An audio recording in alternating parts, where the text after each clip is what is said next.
Ang una natin gagawin is i-click po natin itong PixArt na logo. Tapos sa ibaba may makikita po kayong plus sign, i-click nyo din po yan. At pupunta po tayo dito sa all photos. Ayan, i-click nyo po din yan.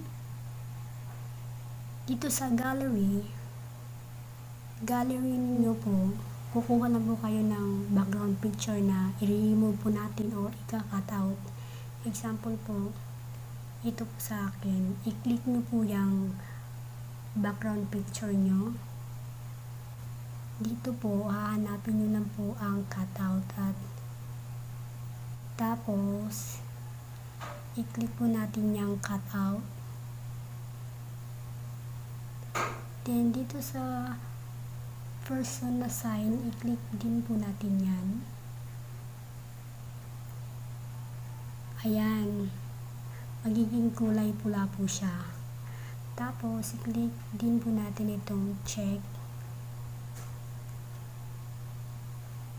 Hanapin po natin dito ang border. Tapos i-click nyo po ang border. Ayan, dito sa ibaba, makapili kayo ng kahit anong kulay na gagamitin nyo sa inyong picture. Dito sa circle, click nyo po yan. Tapos, dito, pipili lang po kayo ng kulay na gusto nyo. Example po ito sa aking puti. I-click nyo po yung puti. Tapos, click nyo po itong check. Ayan, dito naman po sa line na ito, sa thickness, i-drag nyo po lang yung line na yan dito sa pinakadulo. Titingkad na po ang inyong picture. Tapos, dito naman sa pinakababa, mawawala po ang kulay niya. Pero ako po, preferred ko pong lalagyan ng picture ko ng border dito po sa gitna. Ayan.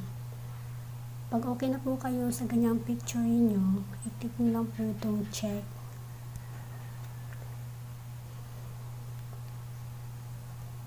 Tapos dito sa arrow, i-click nyo din po yan sa save. I-click nyo po yung save. Save po ulit.